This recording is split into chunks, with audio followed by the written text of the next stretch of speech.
17 without medical conditions ahead of the scheduled rollout.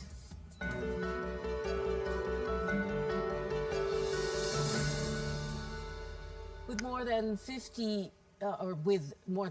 days before Christmas and with high hopes for a lower alert level in Metro Manila, authorities meet with mall developers to prepare for busier days ahead. Among the proposal, change or remove curfew hours and allow longer time for shopping.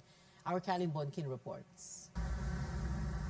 Business establishments like Robinson's Magnolia Mall in Quezon City are seeing better days since Metro Manila was placed under Alert Level 3. We have experienced the recovery period in terms of our foot traffic. We are at least at 80% of the pre-COVID figures in terms of our pedestrian count. With declining COVID cases, MMDA says the region may see a further alert downgrade soon. This means more people out and about and higher customer capacity for businesses, just in time for the holiday season. The health department says if mobility in the region won't change, daily active cases could go down from 8,200 by end of October to over 1,000 by December 15th. If mobility restrictions ease, active cases will still go down but will be around at least 2,600 daily. Gusto natin pag nagbukas tayo, pag bumaba tayo ng alert level, bumaba siya, no? Maiwan siyang bumaba at tuloy-tuloy siyang bumaba. Pero it really requires participation from our establishments and especially yung individual person na kailangan mag-practice ng ating MPH. Kailangan niyang tuloy-tuloy na paghahanap ng kaso. To minimize health risk, MMDA is proposing new and longer mall hours from 11 a.m. to midnight and even changing or doing away with curfew hours. With this, importante talaga ang disiplina ng bawat isa. Yung curfew, pinag-aaralan din namin para spread out ang tao, like shopping. MMDA is also asking mall developers to limit store sales on weekdays to avoid traffic on major roads. Mall goers have mixed feelings about this. Hanggat hindi pa talaga naging okay yung situation about the virus, mas maganda po na i-maintain na medyo higpitan. Kung lilimitahan pa rin nila yung mga kabataan na pupunta lang sa mall para lang magtambay, siguro po okay lang naman. Para kumita, tumakbo na yung ekonomiya, yun, maganda yun. Basta yung minimum protocols. For their part, Robinson's Mall has added marshals to remind customers of health protocols and installed air purifiers. While SM Malls also deployed more sanitation teams. Both say they remind tenants to follow the allowed capacity and all employees have been fully vaccinated. We will always follow the IATF guidelines and LGU guidelines to ensure that transmission of virus will be eliminated or avoided. Metro Manila is at low-risk category. As of Monday, 6 out of 100,000 people in the region catch COVID-19 daily. It's within the range to downgrade the alert level. But health officials says it's up to the IATF to determine whether or not Metro Manila will be placed under alert level 2. Caroline Bonkin, CNN Philippines. That should have been mall operators, not developers. Now, for Presidential Advisor for Entrepreneurship, Joey Concepcion, it's important to have all staff fully vaccinated once Metro Manila is downgraded to Alert Level 2. Katulad ng spa, ang salon, wala naman outdoor dyan. No? How can you require and mandate your customers to be fully vaccinated, but your own employees hindi vaccinated? Metro Manila is under Alert Level 3 until November 14. Now, with declining cases here in Metro Manila and the rest of the country, is it time to ditch face shields? The Interagency Task Force says it is reviewing the policy as a number of its members are now open to the idea of no longer using face shields. But spokesperson Harry Roque clarifies nothing is final yet. Dahil bumababa ang numero, marami ng kumbaga nagsasabi sa IATF na baka dapat itigil na rin ang pagkasusuot ng face shields. Sa outdoor, naging recommendatory na lang. But for indoors, siguro we have to make sure everyone who is vaccinated muna before we remove those face shields. Baka hindi muna dun sa mga unvaccinated. But we will continue to study this. For now, face shields are still required in closed areas, crowded places, and close contact settings. Now, Malacanang makes another appeal to the state health insurer to pay private hospitals. The Private Hospital Association earlier said some of its members already signified lack of interest in renewing their accreditation with PhilHealth. But the palace also calls on private hospitals to stay with PhilHealth as it recognizes their crucial role in the fight against COVID-19 and in the success of the universal healthcare law. Malacanang says the Health Insurance Corporation has funds to pay their dues. So nananawagan po ako, uulitin ko na lang po yung request ni Presidente Duterte kay President Giran, bayaran ng bayaran yan. At ako po'y nakikiusap naman sa mga pribadong hospital.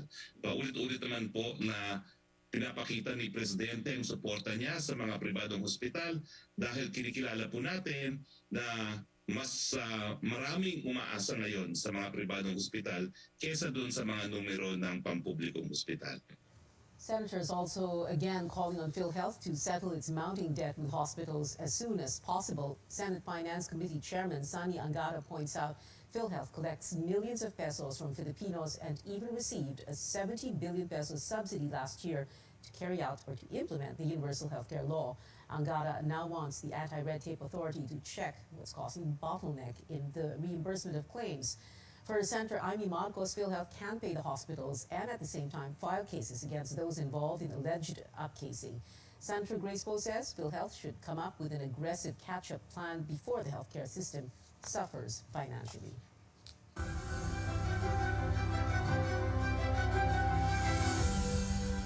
Some Metro Manila cities begin vaccinating minors aged 12 to 17 without underlying illnesses. These are Marikina, Navotas, Taguig, and Quezon City. Now, in Taguig, inoculation is not only for residents, it's also open to all students studying in the city. Chrissy Di Matulak has more. Sarah Zalazar is 17 years old and lives in Taguig City. She is one of the minors who got inoculated during the dry run of the city's pediatric vaccination program. Her mother Esperanza expresses relief that her daughter is somewhat protected from COVID-19. Para maging unti-unti na siya makabalik sa normal, makalabas. At saka para din yung preparation na pagka nag-face-to-face na ang mga eskwelahan. Another minor says he is now more confident about going out with friends because he is vaccinated. Magiging okay na mas magiging ligtas. Opo, pero ingat na rin po. Taguig has started vaccinating minors aged 12 to 17 and without comorbidities. The local government welcomes non-Taguig residents who want to be inoculated, provided that they go to a school in the city to register for vaccination. Yung sa school, yun ang ipipresent ng mother. Basta magre-register lang sila and then pag nandito na, dadalhin lang nila yung certificate o yung record na doon sila sa school na yan na Taguig nag-aaral. According to Taguig's city health officer, they have 80,000 doses of Pfizer's COVID-19 vaccine. Strictly, no walk-ins are allowed. Parents would have to register their children through Taguig City's Trace app or go to their barangay's health center to secure a slot for vaccination. More than 500 individuals can be accommodated per day. The vaccination site is open from 7 a.m. to 4 p.m. The health department says it intends to inoculate 80% of the pediatric population by the end of the year. For the parents we spoke to, they say it is important to have their kids protected, but they call for caution in welcoming back the youngsters to the outside world. Chrissy Di Matulak, CNN Philippines. The health department says it allowed local governments to vaccinate minors without underlying illnesses to maximize time and resources. DOH Metro Manila Director Gloria Balboa says some LGUs had few registration from the priority groups, and that's why they open available slots for others. The latest data show more than 33,000 adolescents with other illnesses have been inoculated. That's only 23% of the priority group here in Metro Manila. The national government is investigating the cause of a fire that destroyed close to 150,000 COVID-19 vaccines in Zamboanga del Sur. The fire Sunday night hit a building that houses the Provincial Health Office and the local Philippine Red Cross. In a joint statement, officials confirmed the vaccines included doses of Pfizer, Sinovac, Moderna, and AstraZeneca, as well as other routine immunization shots. The AstraZeneca vaccines were supposed to be administered as second doses, while the Moderna shots were scheduled to be used for vaccinating minors, both scheduled for tomorrow. Health and Interior Departments will lead the investigation The Interior Department will also issue a show-cause order to the provincial government to explain its failure to deliver the vaccines 3 days after receipt, as indicated in a memorandum order. We'll go above and beyond the headlines with the chief of the Zamboanga del Sur Integrated Provincial Health Office, Dr. Natalio Cagambang Jr., later on in the program. Also coming up on Newsnight, calls mount for the Commission on Elections to call off its logistics deal with a firm tied to President Duterte's ally and campaign contributor. And are world leaders up to the task of addressing the climate crisis? We'll give you the latest on the crucial climate summit in Glasgow, Scotland. Stay tuned to CNN Philippines.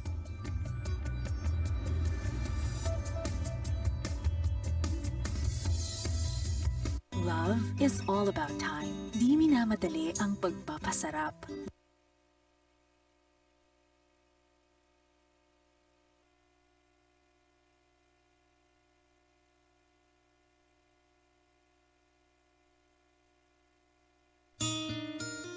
O, anyari sa'yo? Ba't nakasimangot ka? Alam ko na. Masakit ang katawan mo, ano? Sa sobrang trabaho? O di kaya masakit ang ulo sa sobrang stress? Break ka muna. Hinga ng malalim at imasahe ang ulo mo gamit ang Herbalaya Liniment Oil. Ako rin ganun eh. Kaya pag mataas ang tensyon sa trabaho, mag-Herbalaya break ka muna. Herbalaya Liniment Oil. Amoy na kaaya-aya sa bawat pahid.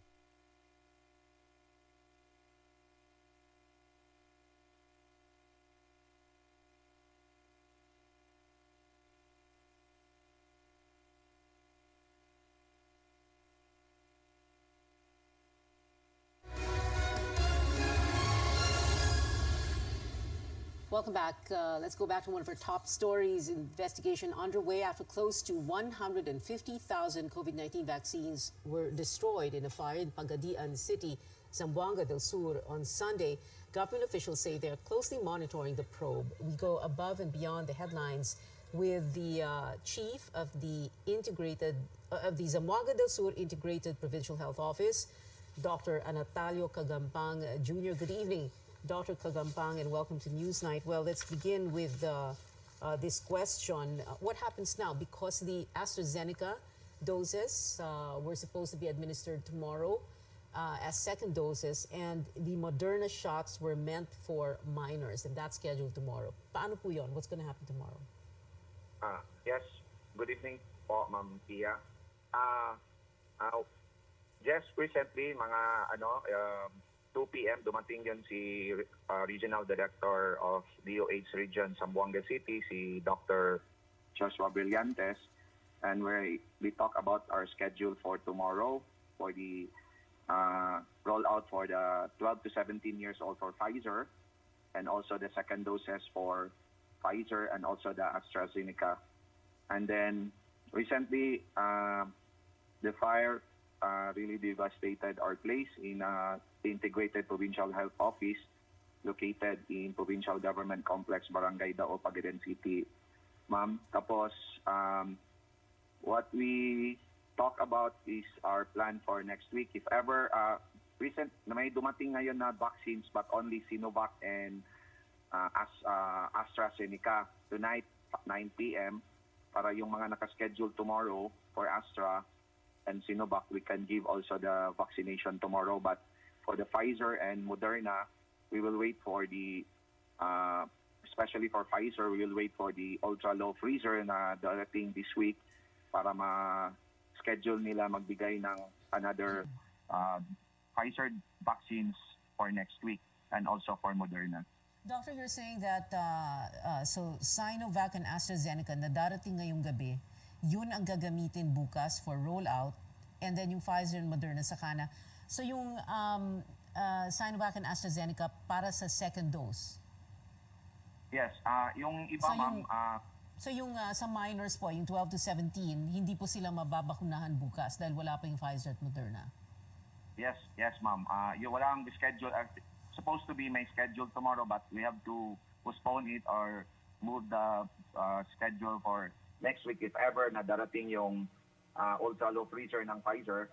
Tapos if ever na may darating din na bakuna pang Pfizer na ibigay nila sa DOH sa amin, then we can start that next week soon. For tomorrow, ma'am, it's only for AstraZeneca and Sinovac. Ano naman pong sinasabi nitong Interior Department that you have been asked to explain why there was a failure to deliver the vaccines 3 days after receipt? Kailan po natanggap itong mga bakuna na to? Yung mga lahat ng mga nasunog dito? Yes, ma'am. If I may tell you the history of the vaccines, the date that they arrived, ma'am, Sinovac, the AstraZeneca, the vaccines arrived on October 25. And then sa October 25, para yun sa this week sana yung schedule namin for first dose at saka yung remaining na mga second doses. Yung Pfizer naman dumating din October 25. The problem is the ICHO has the only ultra low freezer in Zamboanga del Sur. Tapos yung mga RHO wala silang storage ng Pfizer. So doon sa ICHO stored yung mga Pfizer vaccines. Saka yung Moderna dumating naman October 23 and 28. For the bulk of the Moderna arrived on October 28. So the yung fire ng ICHO start yung October 31. Nangyari yung October 31 ng 10:53 p.m. So hindi namin mabigay talaga at that moment, ma'am. Oo. Doctor, ang daming nadismaya, and nadismaya is an understatement, no? Dahil 150,000 doses of vaccines, and we are in a race against time to vaccinate people because we have a pandemic, and then this happens. So, syempre, everybody's wondering, ano ba talaga nangyari? I know that we all know there is an investigation still going on, arson investigators looking into this, but really, Dr. Kagampang, ano ba talaga nangyari dyan sa inyo? Yes, ma'am. If we, based on the arrival of the vaccines, the month of October, dami talagang vaccines dumating. I-compare natin the previous month. So yung previous months, hindi kami masyado naka-store ng mga Dr. Kagampang, I'm sorry, I need to interrupt you. My question is, what happened? Bakit nagkasunog? That is my question, sir. Yes. Doon sa report ng ma'am, sa fire accident, ayon sa Bureau of Fire, the fire started at 10:53 p.m. sa Provincial Health Office located at Provincial Government Complex, Barangay Dao, Pagadian City. And then, the incident was reported to Pagadian City Fire Station, and then what is implemented by the municipal fire stations and the PDRRMO, the Provincial Disaster Risk Reduction Yes, Dr. Office. Kagampang, you said that already kanina po. Ang tanong ko po is, bakit nagkasunog? So far, ma'am, walang, hindi pa final yung report ng Bureau of Fire kung saan talaga nagsimula. But definitely doon sa basement ng building ng provincial IPHO nagsimula yung sunog. Pero yung cause talaga, ma'am, hindi pa nila nabigay sa amin. Kaya ongoing pang investigation. What else is in the basement, sir, apart from the vaccines? What else is stored there? Doon sa basement, ma'am, nandoon yung main ng yung dito, ma'am, yung tawag na dito, yung plangka ng kuryente, yung main na fuse box. Yung current bitaw na yung mga malalaking mga bang tawag doon, yung plangka saan yung tawag sa amin dito, ma'am. Tapos nandoon din yung nandoon din doon yung maintenance department ng Zamboanga del Sur Medical Center. Nandoon din ang Philippine Red Cross at saka PIDOHO, provincial department, provincial DOH office ng DOH. So bale 4 kami nag-share doon sa isang building. So doon sa basement nandoon rin yung mga area ng CDSMC maintenance department. Yung mayroon doon mga, yes, ma'am. Maintenance. Doon So may mga chemicals, cleaning, walang chemical. Maintenance. So may mga cleaning, disinfectant, whatever. Ang doon lang sa amin, ma'am, yung nasabi sa amin doon sa maintenance is only yung mga pang-repair na mga storage ng mga electrical supplies dito, ma'am, if ever walang ilaw, mayroong mga bulbs na doon, yung mga ganon. All right. Well, Dr. Kagambang, I want to say thank you very much, but I hope this gets resolved right away, and just very, very unfortunate. Maraming salamat po sa inyo, Dr. Kagambang of the Integrated Provincial Health Office, Zamboanga del Sur. A glimmer of hope for thousands of overseas Filipino workers from Saudi Arabia who were displaced from their jobs in 2016. The Labor Department says the Saudi government has vowed they will receive their unpaid salaries just in time for Christmas next month. Our Tristan Odalo reports. Some 9,000 overseas Filipino workers who were displaced in Saudi Arabia are expected to receive around 4.6 billion pesos worth of unpaid wages in December. The assurance came from the Saudi Labor Minister, according to Labor Secretary Silvestre Bello. Well, he assured me na he will do everything to settle the claims of our OFWs. Kasi nung inuwi namin sila, because of yung almost 2 years sila hindi nasusweldoan, the government of Saudi Arabia already assured us na masesettle. After almost 5 years, hindi pa rin nasesettle. The case can be traced back in 2016 when thousands of OFWs lost their jobs after some Saudi companies declared bankruptcy. Filipino workers brought their case to a Saudi court and won. But while waiting for their payment, they were forced to return home empty-handed. Among them was Lawrence Jimenez. He stopped receiving his salary in 2013 and was stranded in the Arab country for 5 years. Masaya po ako dahil yan na rin lang inaasahan ko. Tapos ganito pa ng pandemic. Siyempre po kahit na ilang taon po yung proseso, mahaba-habang proseso, pero nagkaroon nga po ng linaw. Kaya masaya din po ako kahit matagal. While the promise of the Saudi Labor Ministry could be an early Christmas gift to thousands of unpaid OFWs, the Labor Department says that it will not hesitate to impose another deployment ban should it fail to fulfill its promise of paying the unpaid salaries of Filipino workers. Yung mechanics ng distribution nito ay pag-usapan pa. Sa pagkakaunawa ko, magkakaroon pa ng mga serye ng pagpupulong, lalo na between Secretary Bello and the Saudi Labor Minister, para talagang mas lalo pa mabigyan ng linaw yung implementasyon itong pagbabayad. The Philippine and Saudi labor officials are also discussing and providing insurance for Filipino workers to protect them in the event their employers go bankrupt. Tristan Odalo, CNN Philippines.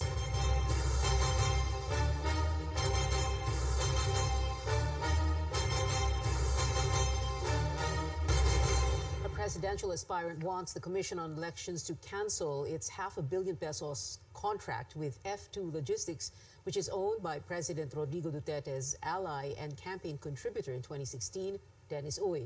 Partido Lakas ng Masa standard bearer Caliodi de Guzman notes the potential threat of the 536 million peso deal to the, quote, integrity of the poll process. Under the contract, F2 Logistics will handle the transport of election paraphernalia and supplies for 2022. De Guzman says the people must not disregard the personal relationship between Uy and the chief executive. In 2016, the Davao-based tycoon donated at least 30 million pesos to Duterte's presidential campaign. De Guzman also points out Uy's failure and incompetence in past transactions with the government. Uy is facing graft complaints over an alleged questionable sale of shares to his holdings firm, Udena Corporation, in the Malampaya gas-to-power project. It's not only the presidential hopeful who raises concerns over the deal. Netizens also pressuring the poll body with the hashtag #CancelF2 Logistics contract among the top Twitter trends this afternoon.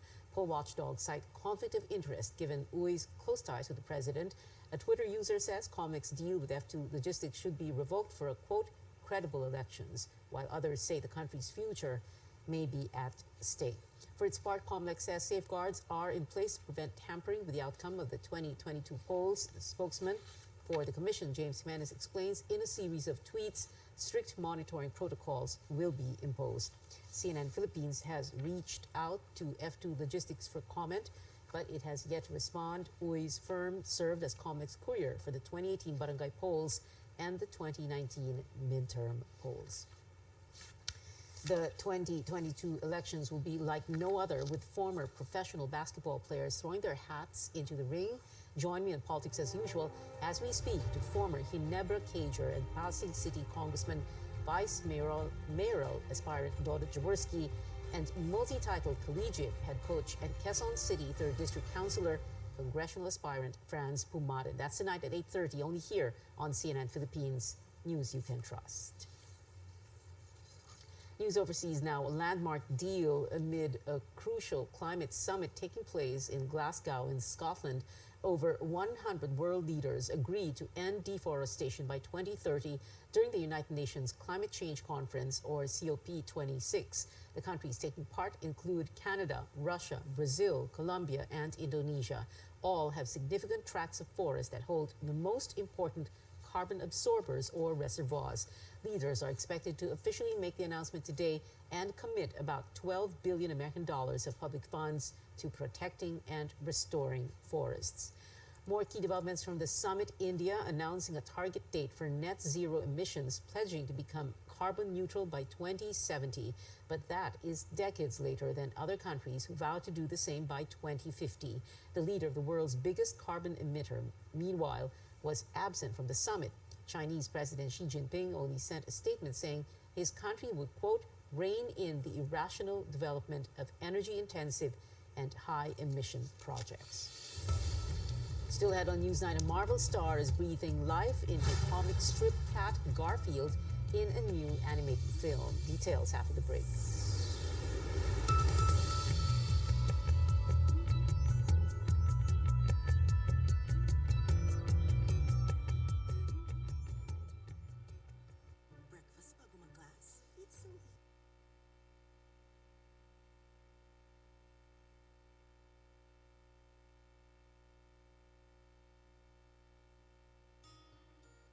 O, anyari sa'yo? Ba't nakasimangot ka? Alam ko na.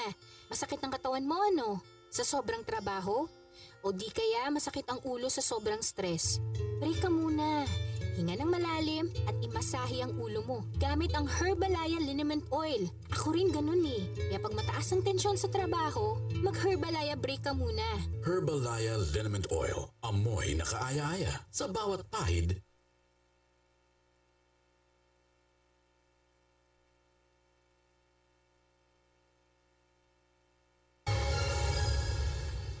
Welcome back. Netflix Philippines removed 2 episodes of spy drama Pine Gap after the Department of Foreign Affairs called the series out for showing China's so-called 9-line.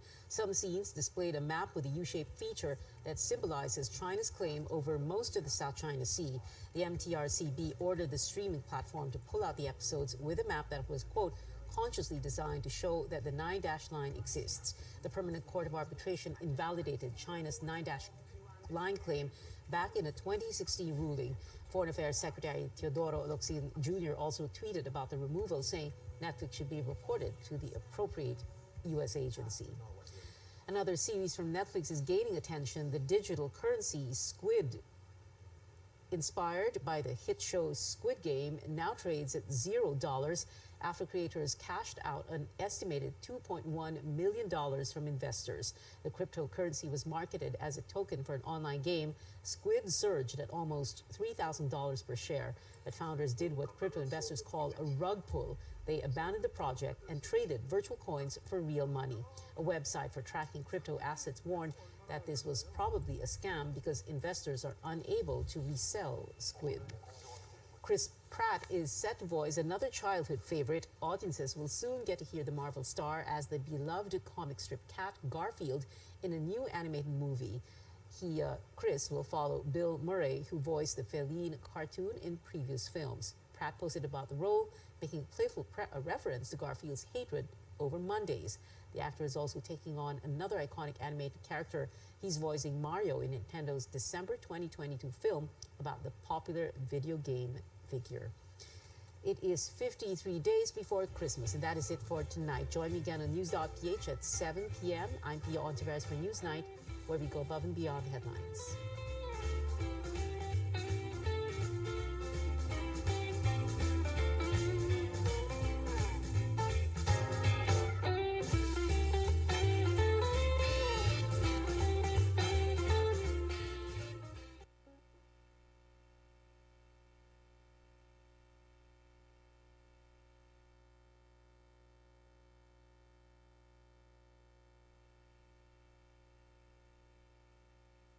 O, anyari sa'yo? Ba't nakasimangot ka? Alam ko na. Masakit ang katawan mo, ano? Sa sobrang trabaho? O di kaya masakit ang ulo sa sobrang stress? Break ka muna. Hinga ng malalim at imasahe ang ulo mo gamit ang Herbalaya Liniment Oil. Ako rin ganun eh. Kaya pag mataas ang tensyon sa trabaho, mag-Herbalaya break ka muna. Herbalaya Liniment Oil. Amoy na kaaya-aya sa bawat pahid.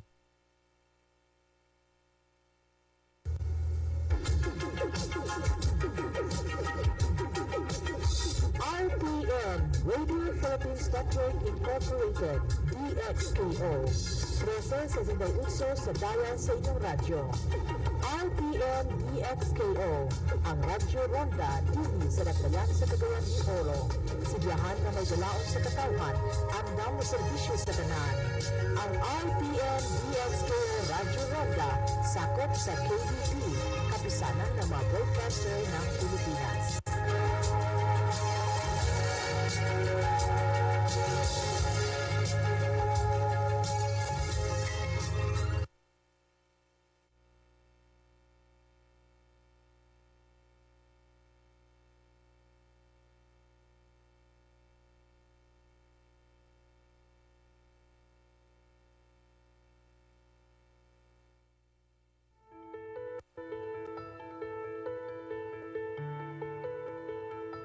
Even before the pandemic, the average person spends about half of their day sitting down. A typical office worker would do as much as 15 hours of sitting in a day. Since the arrival of COVID, though, those numbers have more than likely only gone up.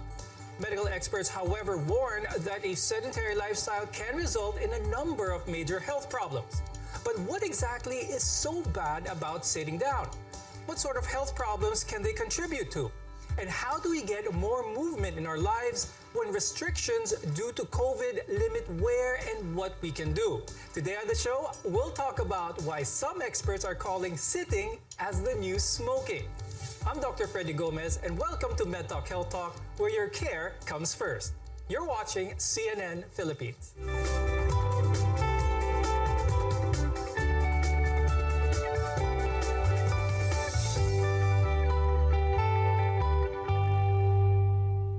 The body is meant to move.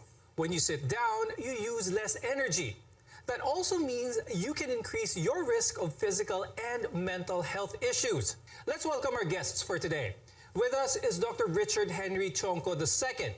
He's an interventional cardiologist from the UP-PGH and the Philippine Heart Association's Director and Advocacy Chair Committee. Also with us is Mr. Michael Gabilo. He's the president of the Philippine Physical Therapy Association. Now, while relaxation and rest is very important to the body, like many things we enjoy too much, it can be a bad thing. Now, studies show that people who sit for more than 8 hours a day with no exercise had a similar risk of dying to those posed by obesity and smoking.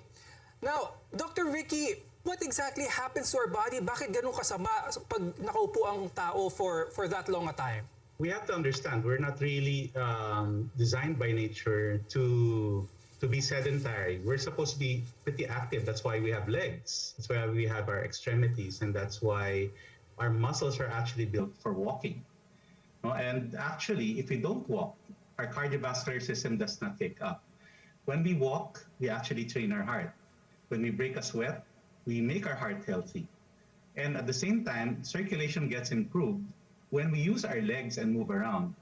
Now, the reverse is true. If we don't move around and we don't use our legs, then the return of blood to the heart will be impeded, and we can also form clots the longer that we sit around. So sedentary lifestyle is not only bad for not burning calories, you won't be able to burn your calories well, but it also decreases your health in terms of the cardiovascular situation. Okay, so you made it clear na it's very important for our heart health that we don't be sedentary. And we often think of regular exercise as well as diet as being the most important factors to a healthy lifestyle. Pero Dr. Ricky, why is minimizing or keeping that sedentary time to a minimum just as important for our health? Well, let's put it this way. If we don't change and we're like couch potatoes, we're always sitting around or lying in bed and we're not active, we tend to become obese. Our muscles become atrophic. We actually gain increase in inflammation, decrease in conditioning, and this actually also may actually lead to depression or decrease in your functional status, not only for the body, but also for the mind. So all of these things are not exactly healthy for the individual. Actually, when you're sitting more, you're moving less, and you also slow down your metabolism. Now, let's remind our audience again about the benefits of exercising on a regular basis. Now, I emphasize here on a regular basis because I'd like to ask Mike about this. They say that regular exercise on a regular basis is what really counts. How important is this, Mike? A lot of people work for a huge number of days in the week and they just find enough time for health exercise probably on the weekends. Is this enough exercise for the average person? So exercise for like 2 days in a week will not really match or will not really answer or reverse some of the possible risks that you can acquire. So it should be really on a regular basis. And the type of exercise or physical activity that you should be doing will be really dependent on your age. So there are specific exercise appropriate for each age bracket. Studies say that people who move more during the course of the day are not just physically healthier, but mentally as well. Now, when you're active, you also activate happy hormones like serotonin, dopamine, oxytocin, as well as endorphins. Now, Dr. Ricky, itong mga hormones na to, ano ba yung mga benefits na ito? Bakit sila tinawag na happy hormones para sa ating katawan? So the more exercise that we do in a week, then that reaches around 1 hour a day for most days of the week, 5 times or more a week, is tied into less depression, which means that we actually function better is because these endorphins are like neurotransmitters, or they're actually substances in the brain that only get released or usually get released with exercise, with adequate exercise. So when this happens, it makes us actually sound in mind. And when we're sound in mind, we're actually also sound in body. So when we actually do have more endorphins, it's because of the exercise. We not only train our mind, but we also train our body. Lowered amounts of those hormones could lead to actually depression and anxiety, which can then weaken our immune system. Now, during this time of COVID-19, a strong immune system is what we definitely need. Now, Mike, we do want to remind our audience about what it takes to have a well-working immune system. Please remind our viewers regarding that.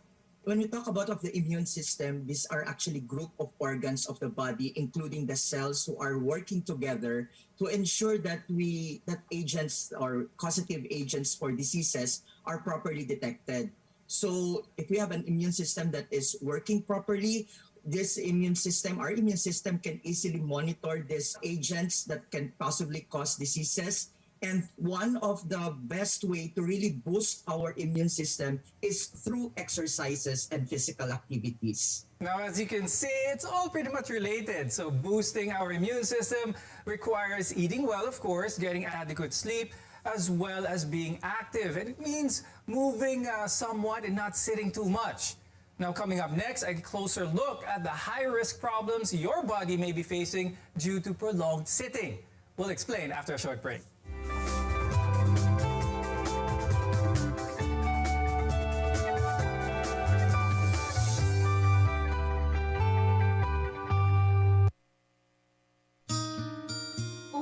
Sa'yo, ba't nakasimangot ka? Alam ko na, masakit ang katawan mo, ano? Sa sobrang trabaho? O di kaya masakit ang ulo sa sobrang stress? Break ka muna. Hinga ng malalim at imasahe ang ulo mo gamit ang Herbalaya Liniment Oil. Ako rin ganun eh. Kaya pag mataas ang tensyon sa trabaho, mag-Herbalaya break ka muna. Herbalaya Liniment Oil. Amoy na kaaya-aya sa bawat pahid.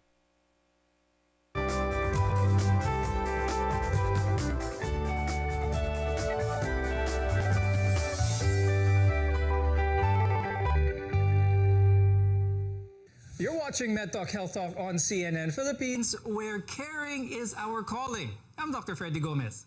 Now, in general, humans are built to stand upright, and we can burn more calories standing up as opposed to just sitting down. Now, Dr. Ricky, how does prolonged sitting contribute to heart disease? We want to focus specifically on the heart this time. Yes, so sitting actually has effects for both the heart and the blood vessels. That is prolonged sitting. So if we keep just sitting down and we're not actually increasing our heart rate and training our heart to a higher heart rate and breaking a sweat, not only will our muscles deteriorate, but also the function and the situation of our heart. So our heart actually has to burn better fuel, not only during the resting period, but actually also during a higher exercise situation. If we don't get to train our heart, then technically not only will we have muscle problems for the heart, but basically atherosclerosis. And usually atherosclerosis is tied in with poor metabolism. That is also the eating that occurs when a patient is sedentary. That includes junk food and other sodas that might actually be detrimental to not only the heart, but also the blood vessels. In patients actually are people who are actually on long flights, for example. Just one long flight, like let's say anywhere between 12 and 19 hours, for example, and you don't do your foot pumps and you don't walk around when you're allowed to in the plane, out of 1 million people, around 1,000 people can get blood clots that can flow to the lungs. Okay, That's called pulmonary embolism. Now, Dr. Ricky, that's a very interesting point you made. So people in long flights, they can have some effect on the cardiovascular system, especially on their legs. Can this scenario be the same with those who are working from home for extended hours, sitting in front of their computers for several hours, going through several meetings or whatnot? That is not impossible. As we mentioned, 1,000 out of 1 million who are actually prolonged sitting. Sometimes when you're working intensely, you don't mind your body position, you don't mind moving around, and you think everything's okay because you're focused on the screen. But we not only have to rest our eyes and look away, we actually have to stand up and move our legs and in fact actually get a break. And if we don't get breaks by actually walking around, doing some semi-squats in place and doing some calisthenics in place, not making our heart work out, then we're actually up for trouble. And you also bring up important word there, which is atherosclerosis. Please explain to our viewers how this affects the heart eventually in the long run. Yes, so atherosclerosis is a natural thing, and it's actually also a pathology or a problem. It's a natural thing because it occurs with age. And as we get older, even if we don't smoke or do all the bad things like a bad diet, our arteries tend to harden. But the thing is, it's worse for some more than others. And if we smoke, we eat the unhealthy foods like the fatty and the salty foods, our arteries become more brittle. Or in Tagalog, it's called like kinakalawang. No? Anong ba yung kalawang? It's like really more of compilation of dirt and inflammation that actually makes the caliber of our blood vessels smaller or narrower. And remember our own heart, which is the size of the fist, no? The blood vessels that are actually as big as highways are on top of the heart. And when those clog inside, then technically we will experience things like chest pain or even get a heart attack. Okay. Now, when you sit for a long period of time, you also severely limit the calories that you can burn. And as a result, your body's ability to process those fat calories slow down as well. Now, Mike, talk to us about the effects of this sa katawan ng isang tao na palaging nakaupo. In exercise physiology, there is what we call metabolic equivalent. So the metabolic equivalent in its basic essence, it is the amount of oxygen needed by the body in order for us to perform a specific task or an activity. So the more oxygen that we consume, the more calories that we are burning. Now, if, for example, during muscle contraction or during muscle activities, because that's part of in order for us to perform activities, our muscles should contract. Muscle contraction would require oxygen. So, kapag tayo ay nakatayo or naglalakad tayo, there are more muscles being recruited. Therefore, since marami yung muscles na nare-recruit, we are burning more calories compared to sitting. In 1 hour, yung pag-upo natin, that we are just only burning 60 to 130 calories versus walking or standing up, which can burn more than that, like around 1 to 200 calories per hour. aside from prolonged sitting down, kapag sinabayan naman ito ng poor posture as well, this can cause increased stress on the neck, the shoulders, as well as the spine. Now, Mike, anong klaseng mga problema naman ang pwedeng makita because of this? What kind of stress can this lead to? Because of the prolonged sitting that we are, most of the laborers or workers are experiencing right now because of the work from home setup. So maraming mga poor postures na enhance or na highlight during this time. So there could be some tightness of the muscles, particularly of the chest, the upper back, and the neck. And at the same time, this could also be aggravated because of some poor vascularization or poor blood supply going to the muscle tissues. So these are actually causing pain to our body, or it creates pain. And at the same time, yung ating mga joints, ligaments, that these are also affected. So anything that is really stretched or tight in our body can create pain and can be worse in the future na mag-lead to severe tightness or contracture na tinatawag. Okay. Now, do you think, Mike, that these prolonged sitting situations can also aggravate any comorbid conditions that the person may have, such as diabetes maybe? Or you are positioned in a prolonged sitting, this will definitely make your vascularization or your blood flow rather slower. So this will affect the oxygenation to the muscle tissues. Now, at the end of the day, prolonged sitting affects the human body in many different ways. Sitting means not moving, and that causes weight gain, which can then lead to a host of other problems if left uncontrolled. Now, we've heard the bad news about sitting so far. So what's the good news? The good news is there's plenty you can do to prevent yourself from falling into a sedentary life. And we'll tell you how after the break. Your health is our mission here on MedTalk Health Talk. Stay with us.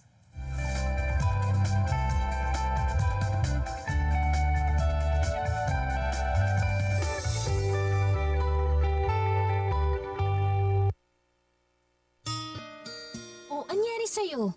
Ba't nakasimangot ka? Alam ko na. Masakit ang katawan mo, ano? Sa sobrang trabaho? O di kaya masakit ang ulo sa sobrang stress? Break ka muna. Hinga ng malalim at imasahe ang ulo mo gamit ang Herbalaya Liniment Oil. Ako rin ganun eh. Kaya pag mataas ang tensyon sa trabaho, mag-Herbalaya break ka muna. Herbalaya Liniment Oil. Amoy na kaaya-aya sa bawat pahid.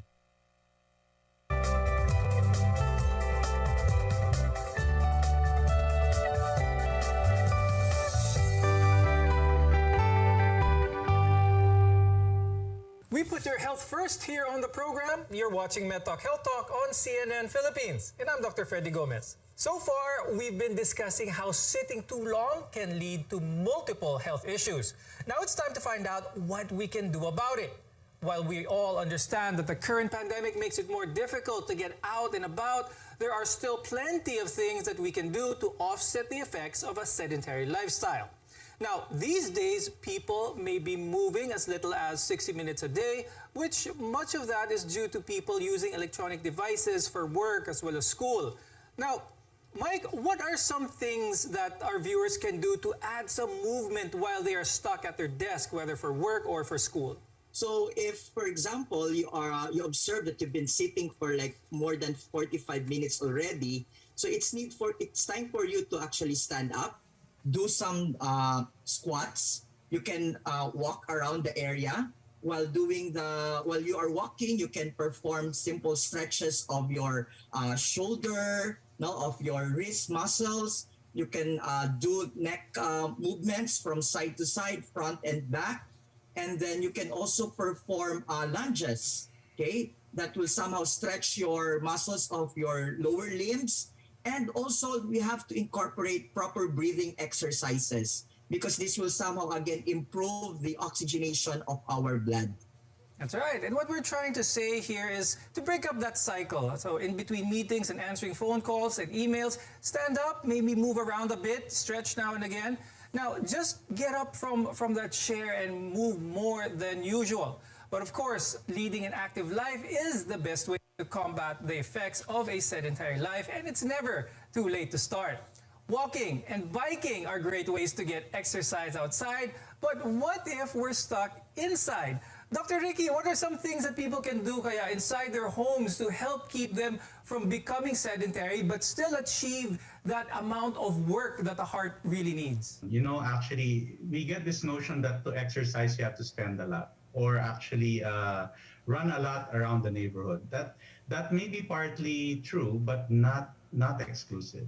We can actually, as mentioned a while ago, stand in front of our computer when we're walking and, as mentioned, doing the squats. But the point here is we have to do a number of reps. No? Anywhere between 30 to 50 reps of squatting or semi-squats, doing sidestepping. You know, these actually burn calories. And the more use of our leg muscles or the large muscle groups actually also increases the training capacity of our body and the heart. So the more reps that we do at home that include semi squats or even lunges if we can, or even half jumping jacks, not necessarily push-ups, will actually get our body going. And you know that if we get our body going, we actually fight obesity and we actually also train the heart. Now remember, even a regular exercise routine may not be enough to offset the increased risks of too many hours of sitting down. However, adding some form of activity that's not necessarily a full-on exercise routine could greatly reduce these risks and possibly add even years to your life. We'd like to thank our guest, cardiologist Dr. Richard Henry Chonco, the second, and physical therapist, Mr. Michael Gabilo. Maraming salamat sa expertise ninyong dalawa. So let's get on the move together, whether it's following a virtual workout, walking around the neighborhood, biking, or just standing up while working. Make sure to stay safe and stay active. I'm Dr. Freddy Gomez, and thank you for watching MedTalk Health Talk on CNN Philippines.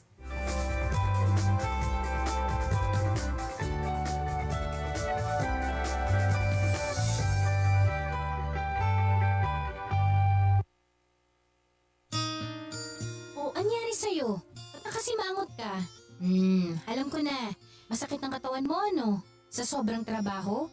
O di kaya masakit ang ulo sa sobrang stress. Break ka muna. Hinga ng malalim at imasahe ang ulo mo gamit ang Herbalaya Liniment Oil. Ako rin ganun eh. Kaya pag mataas ang tensyon sa trabaho, mag-Herbalaya break ka muna. Herbalaya Liniment Oil. Amoy na kaaya-aya sa bawat pahid